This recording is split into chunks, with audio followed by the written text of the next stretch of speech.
to America in a few years. Think Social Security, Medicare, massive closed-circuit TV surveillance, and the list goes on. So it is not unthinkable to look at this video of police in Paris, armed with guns, checking the vaccine passports of those who dare to dine outside and think this too is coming to America. Take a minute as you look at the people in the City of Lights as they dutifully offer up their phones. This could be a Baskin-Robbins in St. Louis, an Applebee's in Omaha, a Chipotle in Charlotte. Not surprisingly, some in London and Paris aren't too happy with the vaccine police and took to the streets. Massive protests overtook Paris and London, in addition to other European capitals, with thousands angry at the new government regulations.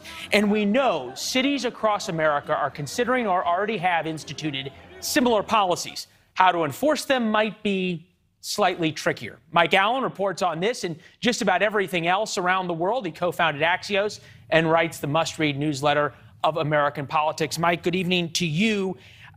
Are these protests in Europe something American politicians are worried about? They for sure should pay attention to them, Leland. And earlier today, you sent me some video from France where they were doing a health card check, and somebody very cheerfully said, voila. But I can tell you that across France, across Europe, that's not the universal reaction. So over the past 4 weekends in France, there have been protests about various mask, vaccine, health check requirements, swelled to 250,000 across France this weekend.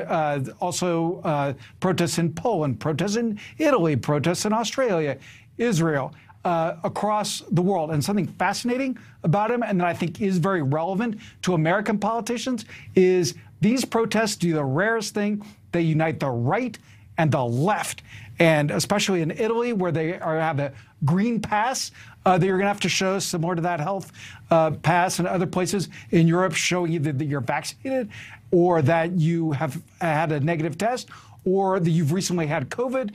That's another place that these protests are flaring up.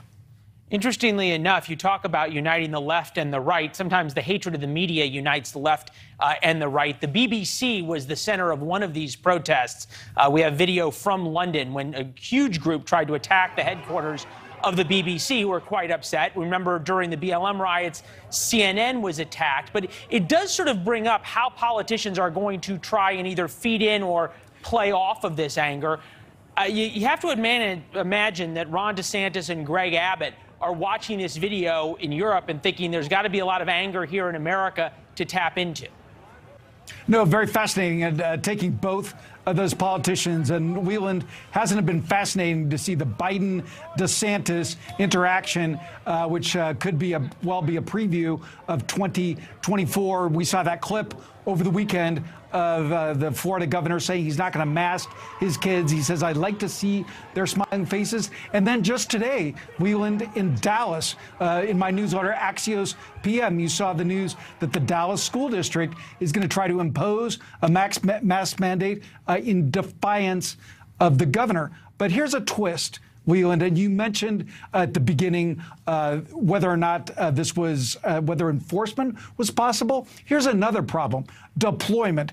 Axios has reporting that shows that vaccine passports, which would be much like those green cards or the health check in Europe, would be technologically very difficult. You've seen all the problems that they've had in New York with the effort to use one there.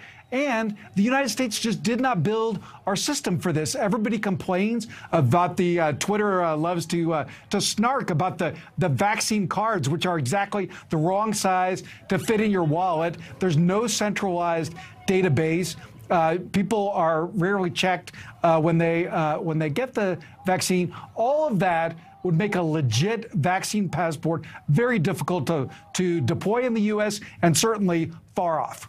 You bring up a very good point, because you can buy stacks of those little CDC cards on the internet, and it's not that hard to then fill them out as you would see fit and then submit them along the way. Is there any talk in the Biden administration of actually coming up with some reliable national vaccine passport, or have they given up because of the reporting that you just talked about?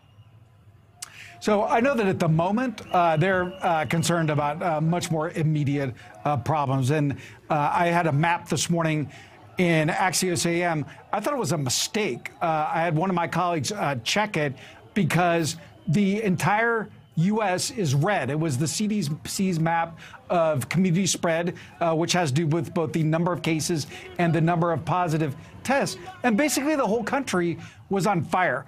And that's a worry on every level, including economic, for this administration. So anything else would be further away. And Leland, you've said that they have said definitively they do not plan a national vaccine mandate, although, of course, today, everyone in the military being told they're going to get their shots. And Leland, I talked to some people who've been in the military. They said they get all kinds of shots for all kinds of things. It's just part of the job. Well, and mandate and passports are different things because you can essentially make somebody want to get it by limiting what they can do without it. Mike Allen, go ahead. Yeah, no, it's getting much harder to resist. And we saw the NFL quarterback Kirk Cousins, who said he's not getting vaccinated for personal reasons. He's talking about whether he's going to set up a plexiglass shield around himself in the quarterback room. It's just going to get tougher to resist. Yeah, for sure. And for NFL players, exactly. Mike, appreciate it as always. Thank you. Thank you, Leland. All right. So as Mike talked about, the concept of vaccine passports is both a political one and a medical one. Do they really work? And of all things, should you need a vaccine passport outside? Remember that video from Paris that we showed you? Well, remember all those